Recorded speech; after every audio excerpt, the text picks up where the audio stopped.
It's like having a toddler.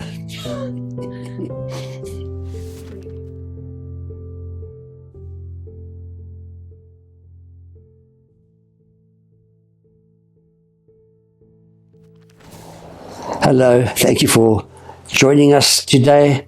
My name is Jeff Bond. I'm from the People's Church in Cape Town. And if you're ever in this area, we're in the southern suburbs, Constantia in the southern suburbs. If you pop in, I can guarantee you will have a warm welcome.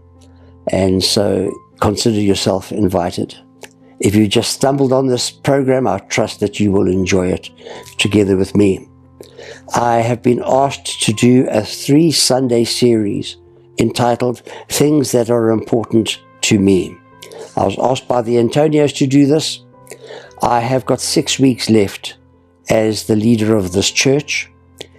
At that point, in mid-June, I am going to be standing down as the leader of this church, and I'm going to be moving on to other endeavors. And Hans and Laura Antonio will be taking over as the leaders of this church. And so, in some ways, the series is a swan song. What is a swan song? Well, it's from an ancient belief that swans never had a call during their life, but just before they died, they would sing a beautiful song. That's not me. It's not my swan song. I'm going to be doing other things. I'm not intending to die. At this point, I've got other things that I'm going to be doing, but I'm not going to be playing the same role in the church any longer. Things that are important to me. What is important to me? Let me read you some scripture, and then I'll pray. Matthew 16:17, Jesus replied, "Blessed are you, Simon, son of Jonah, for this was not revealed to you by man, but by my Father in heaven. And I tell you that you are Peter, little stone, and on this rock, this revelation, I will build my church, and the gates of Hades will not overcome it. I will give you the keys of the kingdom of heaven, and whatever you bind on earth will be bound in heaven, and whatever you loose on earth will be loosed in heaven." So something new was going to be built. It would have its own authority. It would have a special authority.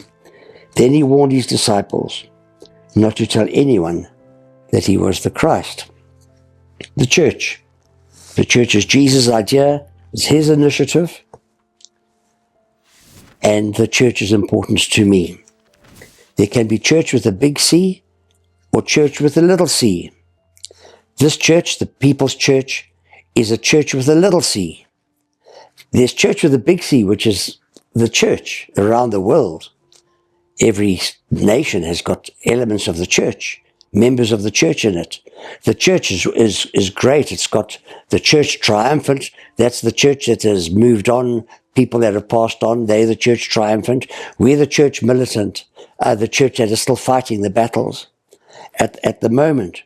But this local church is the church with a little c. There are many little c churches in the Constantia Valley.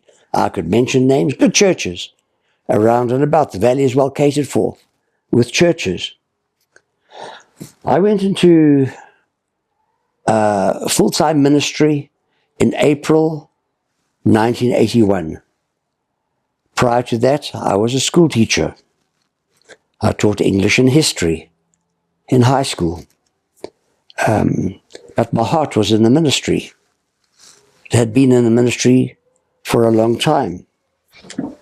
I'd been in church all of my life, but I didn't want to be in the ministry. My father was a minister, and I didn't want to particularly be a minister. Church was in my DNA. My earliest memories are of church. Absolutely. I was born into the church.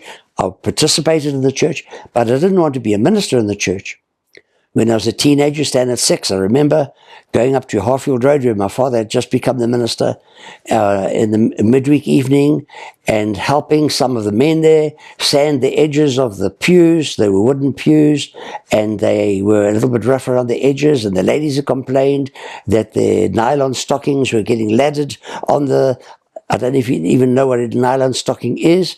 Most people don't. But their nylon stockings were getting laddered on the pews, and so the men had to sand the edges of the pews so that the snags never happened. I was the person who on Sunday nights, we used to sing hymns in the morning and hymns and choruses in the evening. And so in the evening, you had to have a red hymn book, yellow chorus book, red hymn book, yellow chorus book, all neatly stacked in straight rows, so that the deacons could give them out to the congregation as they arrived. So I grew up in church, grew up in little church, little C church. And I always regarded church as important. Church was important to me as well. But I didn't want to be a minister. I didn't want to struggle financially. I didn't want to drive around in an old skadonk motor car and sit on furniture that the kind people in the church had assembled for the minister when he arrived at the manse. I didn't want that lifestyle for myself. And so I had other plans for my life. That changed when I was 19 years old, and I then developed a hidden and a private desire to serve the church as a minister. It wasn't about preaching, it was about the church.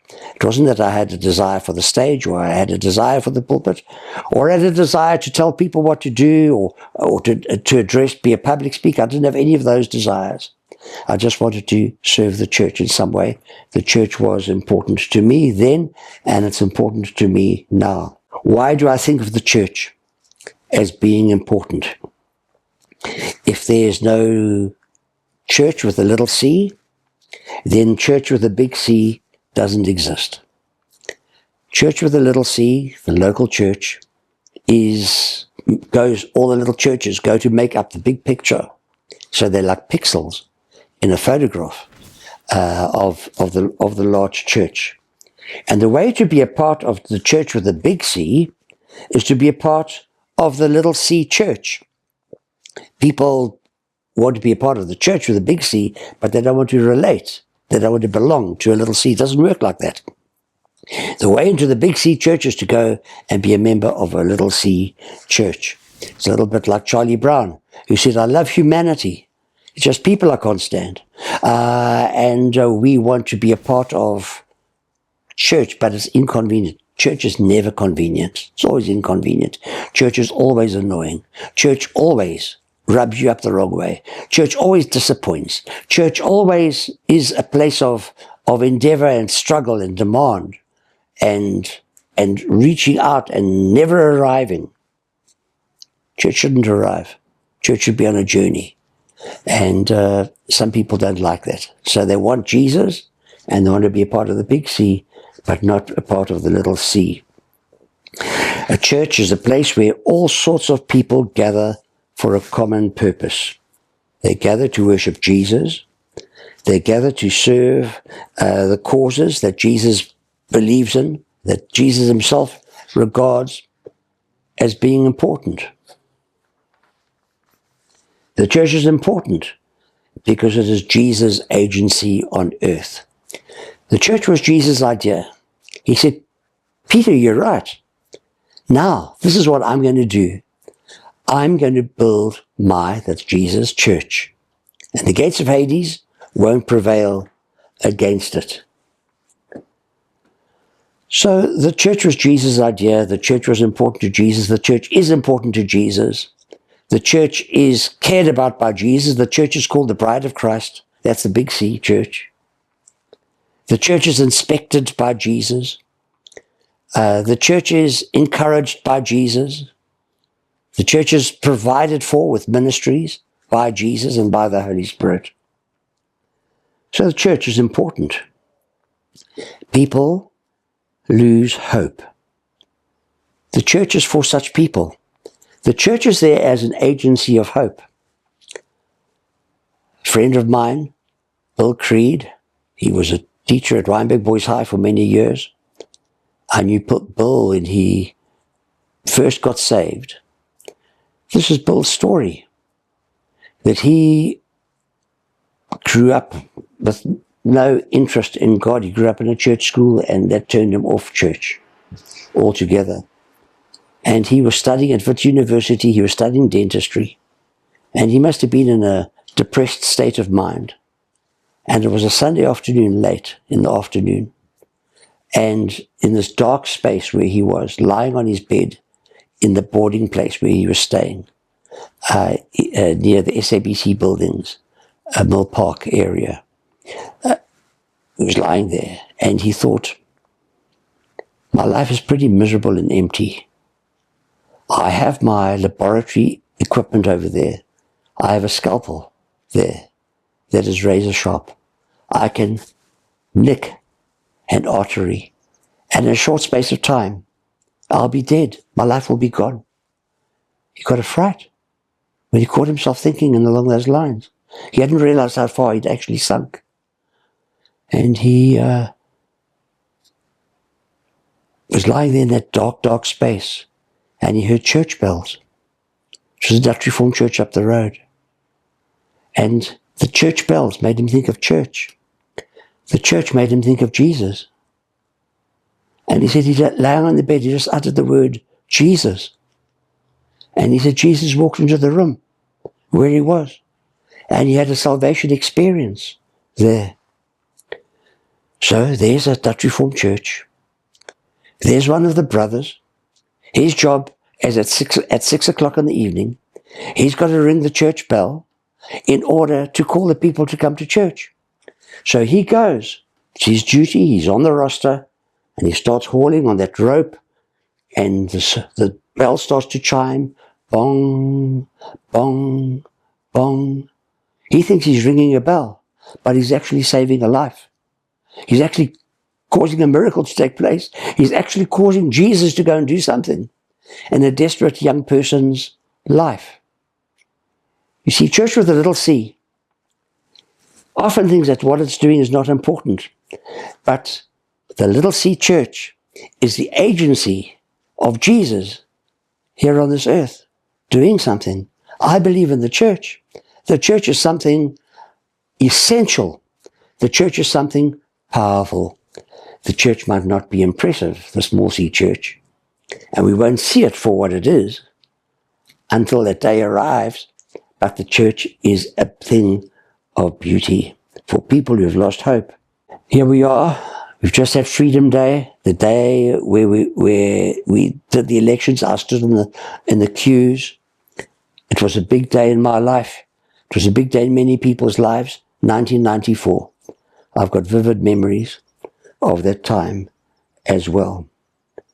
And I'm a part of society. I'm a part of civil society. We had tremendous hopes, tremendous ambitions. We believed that we had a wonderful future back then in 1994. But things haven't gone the way that we hoped that they would. Things haven't gone the way we anticipated they would. And civil society, the good that people do because they're part of society, is important. I Googled this morning. And about NGOs, which is a part of civil society, organizations that are formed, non-government organizations, in order to help people. In 1994, Google told me there were approximately 5,000 registered NGOs in South Africa. In 2025, there are 280,329 registered NGOs, plus 25,700 PBOs, public benefit organizations. So there's been a huge explosion in activity in civil society. Yet when we look around at our society, we see that our society is ailing. I often say that our country has got a sick soul, and it's got many, many NGOs. The conclusion I come to is that if NGOs could get the job done, the job would have been done long ago. I'm not saying that NGOs are a waste of time. Please, if you're involved in an NGO, don't stop what you're doing. You're doing something good. But what I'm saying is that the local church, little c church, is absolutely essential for our society. It's absolutely essential for the world that we live in. Those involved in civil society efforts, let me repeat, don't stop your good work. That's not what I'm saying, that you should stop it wasting your time. But what I am saying is that small church is a vital component and we cannot leave the responsibility for this world as a local church. We cannot leave the responsibility for this world to civil society in order to get things repaired and fixed. 1789, it was the French Revolution, with the executing Madame Guillotine and the nobles being wiped out, and the Scarlet Pimpernel, and the rise of Napoleon in the early 1800s, and so on. So there was chaos in Europe and absolute anarchy in France in 1789. In 1789, in England, there was a revival. It was the Wesley revival. It was the start of the Methodist Church, called Methodist because they had method. They had a plan. They had a strategy. So it was the church with a strategy. And they started building societies. It was the start of banks, banking systems, the importance of economic growth, the lifting of people. England at that time, the same as France, had a huge poverty issue. They had a massive alcoholism issue in England. England was also a mess. But English society was changed by the formation of Methodist churches, little churches with ministers going around on a circuit, ministering to them Sunday by Sunday. And so you see there the difference that a church can make in a society. The gospel changes society. Prayer has power. Believers can make a difference in the world. The church with a little c is an important part of this world. So the local church is important to me. Let me carry on. The local church must not be damaged by other local churches. There needs to be mutual respect between local churches. There's the church. People like to say, no, this is kingdom thinking. We must have kingdom thinking. Don't have local church thinking. And so they disrespect local churches. They undermine local churches. Do you remember when, after Jesus' resurrection and before his ascension, said to Peter, you're going to wear clothes that you don't want to wear, and you're going to go to somewhere where you don't want to go, indicating to Peter what type of death he was going to die. Peter, then being Peter, saw John and said, what about him? And Jesus basically said, Peter, mind your own business. He said to Peter, his very words were, if he remains alive until I come, what's that got to do with you? So he snubbed Peter at that point. Peter wanted to know about John's life. Jesus said, Peter, worry about your own life. Churches spend too much time hanging over the fence, looking at what other churches are doing, instead of getting on with what they're supposed to be doing. Every church has a mandate. Every church has a group of people that they can minister to. Every single church has got strengths. Every single church has got its own voice and should use its own voice. During the time of the lockdown, churches weren't allowed to gather, and we had to devise a strategy for keeping the church together at that time, ministering to the church. And so I set up my mobile phone in my office, and I said, the strategy we're going to follow is that we're not going to try and recreate church and put it on the TV. We're going to come and sit in the lounge. And we had a close, intimate face frame speaking, as if in not a preachy style, but a conversational style. At that time, our church found its voice. Our church found its identity. We've discovered that, we learned that we weren't a shouty church. We weren't a yay, rah, rah, flash type of church, but that we were a relational type of church. Every church has got its own method, its own style, its own personality. That's good. There's not a right personality for a church or a wrong personality for a church. There are different personalities, and we need to mind our own business.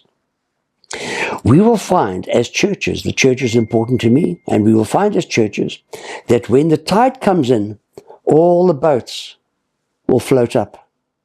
All the churches, when God's Spirit starts to move, all the churches will benefit and flourish with their different personalities and their different styles. I believe in the church, and I believe that the tide will come in for the churches as well. I've learned that variety is good.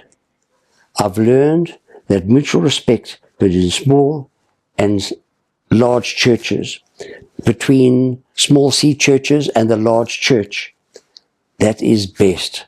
We need to collaborate and work with each other, but we need to mind our own business and get on with our own work as well. Every church has a mandate, its own mandate. The last thing that I want to say about the local church, the church that is important to me, is that the church fulfills its mission when lots of little people do their part. On the Knysna Lagoon, on the west side of the lagoon, that's on the Brenton-on-Sea side, there is a little village called Belvedere. And I love to go to Belvedere. I just find it so beautiful. I go there and I walk around and I look at the houses but where I always go to, there's a beautiful Anglican church at Belvedere, on the Belvedere estate. And it's a church with a testimony. I know it's a church with a testimony because in the garden, they've got 15 stations. And each station has a metal plaque. And each plaque, there is a message that is engraved. The message goes like this: Jesus came. Message number 1. Jesus came to bring light into a dark world. And there's some scriptures: I'm the light of the world. There's a bench where you can sit and meditate. And I like to go and sit, read the message, and sit and think about what the message is saying. And I can go to all 15. I can go into the church building, and there is the bell, the rope.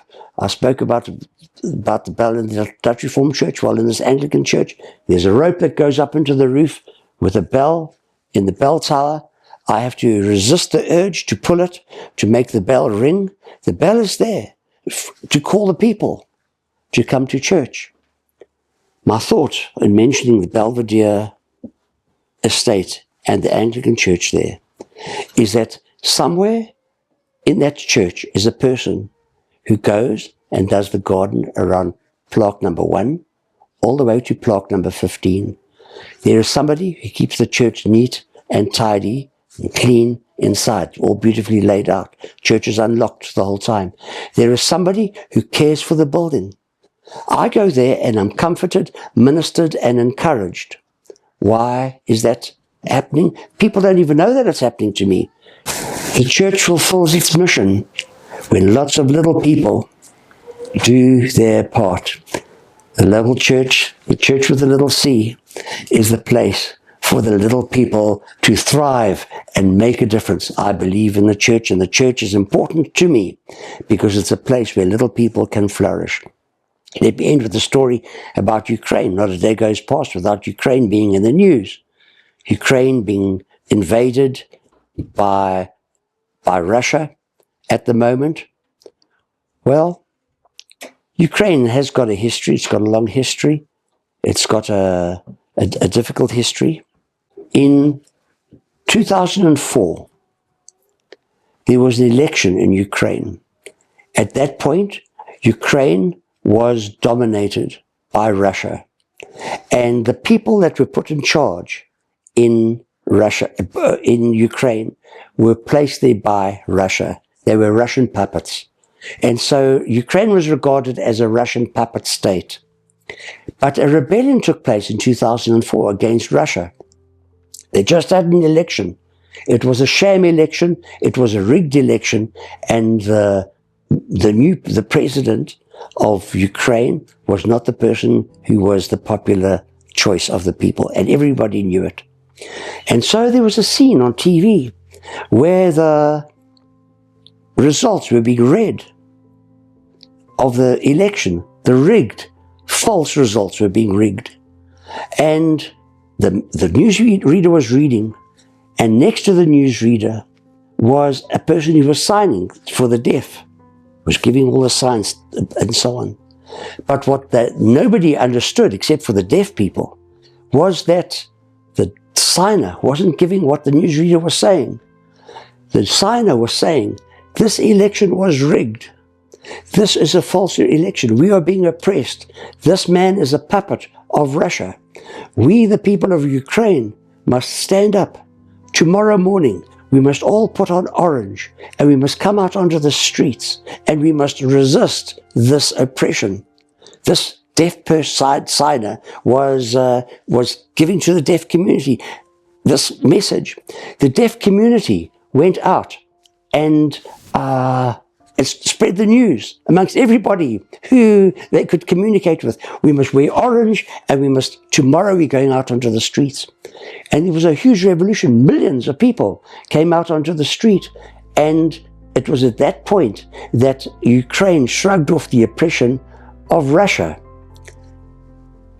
Do you see the power of a little person? Do you see the power of a nobody doing something? I believe in the church because in the church, an influential person. It's Jesus' idea as the church, but the church is something that can bring the change in our society. I believe in the church, and the church is important to me.